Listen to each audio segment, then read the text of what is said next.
చూస్ country delight, live better. ఇప్పుడే country delight యాప్ని download చేసుకోండి.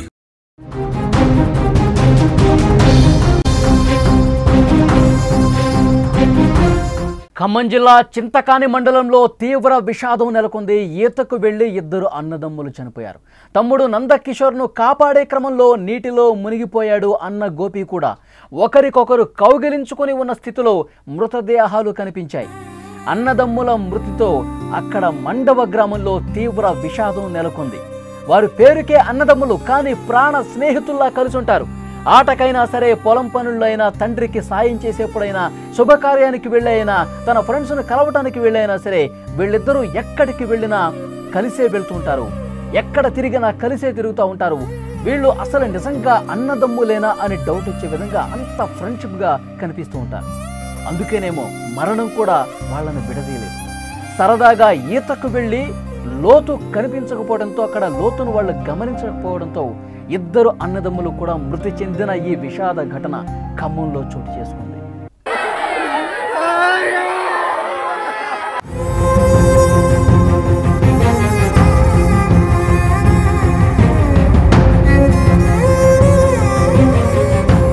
ఖమ్మం జిల్లా చింతకాని మండలం మండవ గ్రామంలో నివాసం ఉండే చిన్న వెంకటి, సుభద్ర దంపతులకు ముగ్గురు కుమారులు కాగా, పెద్దవాడు నాగగోపి, రెండో కుమారుడు మౌనకుమార్, చిన్న కుమారుడు నందకిషోర్.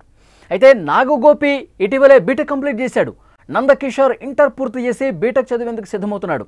ఇక మౌనకుమార్ ఖమ్మంలోనే ఒక ప్రార్థనా మందిరంలో ఉపన్యాసకుడిగా పనిచేస్తున్నాడు. అయితే అన్నదమ్ములు ఎక్కడికి వెళ్ళినా సరే కలిసే ఉంటారు. వాళ్ళని అన్నదమ్ములు అనే బదులు స్నేహితులు అనాలి. ఇదిలా ఉంటే నాగగోపి, నందకిషోర్ మరో మిత్రుడు ప్రవీణ్తో కలిసి మున్నేరుబాగు వద్దకు వెళ్లారు. మొదట ద్విచక్ర వాహనాన్ని శుభ్రం చేసి ఆ తర్వాత ఈత కొట్టేందుకు వాగులో దిగారు. అయితే లోతు ఎక్కువగా ఉండటంతో ముగ్గురు కూడా మునిగిపోయారు. ప్రవీణ్కు ఆధారం దొరకటంతో బయటకు వచ్చాడు. నీట మునుగుతున్న తమ్ముడు నందకిషోర్ను కాపాడే క్రమంలో నాగగోపి కూడా అతన్ని కాపాడటానికి లోపలికి వెళ్ళాడు. అయితే గంట సేపు శ్రమించారు, గంట సేపు వెతికారు, గంట సేపు ఆ లోతులోకి వెళ్లే వెతికే క్రమంలో అన్న కూడా అదే లోతులో మునిగిపోయినటువంటి పరిస్థితి. ఒకళ్ళకొకళ్ళు కౌగలించుకొని ఉన్న స్థితిలో మృతదేహాలు కనిపించడంతో తమ్ముడిని కాపాడటం కోసం అన్న ఎంత పెనుగులాట చేశాడు. తమ్ముడిని కాపాడటం కోసం లోతు వరకు వెళ్ళి పైకి లాగే క్రమంలో తను కూడా మునిగిపోతున్నా పైకి తీసుకురావాలని చెప్పి తీవ్రంగా శ్రమించి అలసిపోయి అదే నీటిలో, అదే లోతులో మునిగిపోయినటువంటి పరిస్థితి.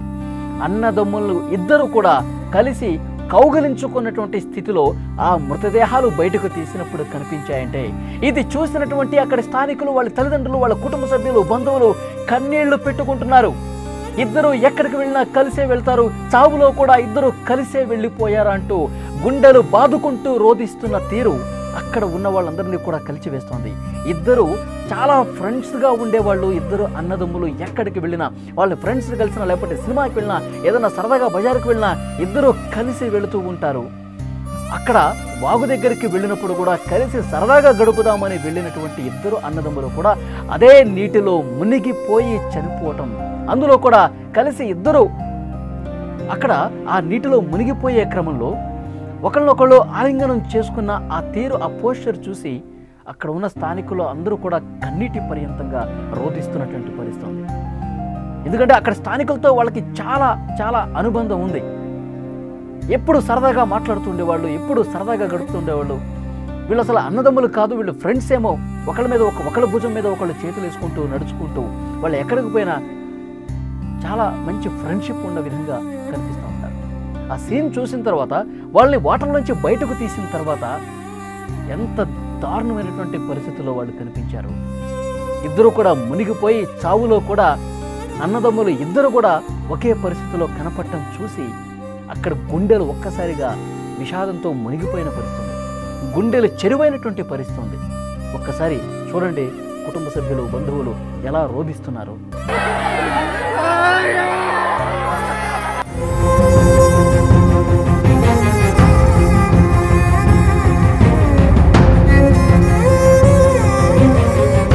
అన్నదమ్ములు ఇద్దరు సరదాగా వాగు దగ్గరికి వెళ్ళారు. ముందుగా ద్విచక్ర వాహనం ఉంది, వాళ్ళకి ఒక బైక్ ఉంది, ఆ బైక్ను శుభ్రపరుద్దామని చెప్పి అక్కడికి వెళ్ళారు. ఆ వాటర్తోనే శుభ్రపరిచారు. ఆ తర్వాత సరదాగా ఈత కొడదాం, సరదాగా వాటర్లో దిగుదామని చెప్పి ఆలోచనతో లోపలికి వెళ్ళారు. లోపలికి వెళ్తే వాళ్ళకి ఎంత లోతుందో గమనించలేకపోయారు. ఆ వాటర్ ఎంత లోపలికి ఎంత లోతుందో వాళ్ళకి అసలు అర్థం కాలేదు. ఎందుకంటే ఈ మధ్యకాలంలో మనం చూస్తూ ఉన్నాం, వర్షాలు బాగా పడుతూ ఉన్నాయి. ఆ వర్షాలకి వాగులు వంకలు అన్నీ కూడా పొంగి ప్రవహిస్తున్న పరిస్థితుంది. వాటర్ విపరీతంగా వాగుల్లోకి చేరినటువంటి పరిస్థితుంది. ఇది మనకి తెలిసినటువంటి ప్రాంతమే కదా, తెలిసిన వాగే కదా, ఈ లోతు ఉండదులే అనుకున్నారు. కానీ లోతు ఉంది. వాళ్ళు లోపలికి వెళ్తున్న కొద్దీ ఒక్కసారిగా ఆ వాగు లోపల లోతైన ప్రదేశం దగ్గరికి వెళ్ళి మునిగిపోతున్న పరిస్థితుంది. ఈ ముగ్గురు కూడా, ఈ ఇద్దరు అన్నదమ్ములతో పాటు ఇంకొక ఫ్రెండ్ కూడా వచ్చాడు. అతనికి ఆధారం దొరికింది. వెంటనే ఆధారాన్ని పట్టుకుని బయటకు వచ్చేసాడు. అయితే ఈ ఇద్దరు ఇంకా వాటర్లోనే ఉండగా తమ్ముడు మునిగిపోవటాన్ని గమనించాడు అన్న. ఈ మునిగిపోవటం చూసి, చేతులు పైకెత్తడం చూసి కాపాడండి అని చెప్పి అతని అరుపులు వినిపించాయి. అన్నకి అర్థమైపోయింది తను మునిగిపోతున్నాడని తెలిసింది. వెంటనే లోపలికి, ఇంకా అతను ఉన్న ప్రదేశానికి ఆ లోతుగా ఉన్నటువంటి వాటర్ దగ్గరికి వెళ్ళాడు. వెళ్తూ ఇంకా లోతులోకి వెళ్ళినటువంటి పరిస్థితి.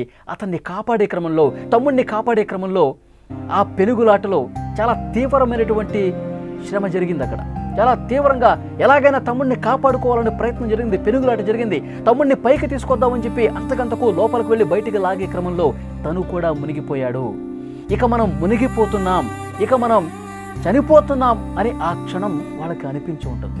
అందుకే వాళ్ళు కాపాడుకునే ప్రయత్నంలో ఒకళ్ళు కాపాడుకుని ఆ నీటిని ఎగదోసుకుంటూ పైకి వచ్చే క్రమంలో వాళ్ళ కృషి ఫలించలేదు. అదే నీటిలో, అదే లోతైనటువంటి గొంతులో అదే విధంగా కూరుకుపోతూ ఉన్నారు. ఇక మన వల్ల కావటం లేదు, మనం పైకి రాలేకపోతున్నాం, మన ప్రాణాలు మనం కాపాడుకోలేకపోతున్నాం అని ఆ క్షణం వారు భావించి, వాళ్ళు ఎంతో స్నేహభావంతో ఉన్న అన్నదమ్ములు ఒకళ్ళు కౌగిలించుకొని ఇక మన పని అయిపోయింది, ఇక మనం మునిగిపోతున్నాం, ఇక మనకి చనిపోతున్నాం అని ఆ క్షణం వాళ్ళు భావించి ఒకరినొకరు ఆలింగనం చేసుకున్నారంటే, ఈ దృశ్యం చూసినప్పుడు ఎప్పుడైతే ఈ వాగులో మునిగిపోయారన్న సమాచారం బయటపడ్డ ఆ మిత్రుడు కుటుంబ సభ్యులకి అక్కడ నుండి స్థానికులు, పోలీసు అధికారులు కూడా సమాచారం ఇచ్చారు. గజ ఈతగాళ్ళని తీసుకొచ్చి వాళ్ళని బయటికి లాగే ప్రయత్నం చేశారు. బయటికి లాగినప్పుడు ఆ పరిస్థితి ఒక్కసారి చూశాక ఇద్దరు ఒకరినొకరు ఆలింగనం చేసుకొని ఒకళ్ళొకళ్ళు హత్తుకొని అదేవిధంగా చనిపోయారు. వాళ్ళు బయటకు తీసుకున్నప్పుడు అదేవిధంగా కనిపించారు. దాన్ని చూసి అక్కడ స్థానికులు, కుటుంబ సభ్యులు, బంధువులు ఎంతగా రోధించారంటే పూర్తిగా గుండెలు బాదుకుంటూ, ఇది చూడటానికా మేము ఇంకా బతికుంది, మీరు ఎంతో ఆనందంగా ఎంతో సంతోషంగా గడుపుతూ ఉంటారు, ఈ వాగు మిమ్మల్ని ఎందుకు ముంచేసింది, అన్నదమ్ములు ఇంత సంతోషంగా ఉంటాం, ఇంత సరదాగా ఉంటాం, ఈ ప్రకృతి కూడా చూడలేకపోయిందా, ఆ దేవుడు కూడా చూడలేకపోయాడా అంటూ ఆ బంధువులు కన్నీరు మున్నీరుగా గుండె చెరువయ్యే విధంగా రోధిస్తుంటే అక్కడ ఇది చూసిన వాళ్ళు అసలు కన్నీళ్ళు ఆగట్లేదు, ఉబ్బికి కన్నీళ్ళు వస్తున్నటువంటి పరిస్థితి. ఈ వార్త చదువుతుంటే నా కళ్ళు కూడా చెమరుస్తున్నాయి, ఎంత బాధ కనిపిస్తుంది. అన్నదమ్ములు ఒక్కసారిగా ఎలాగైనా మనం బతకాలి, ఎలాగైనా వాటర్ నుంచి బయటికి రావాలి అని వాళ్ళు చేసినటువంటి ప్రయత్నం వాళ్ళు బయటికి తీసినప్పుడు కనిపిస్తుంది. చాలా అంటే చాలా బాధ కనిపించే విషయం. అక్కడ గ్రామం మొత్తం కూడా తీవ్రంగా విషాదంలో కూరుకుపోయినటువంటి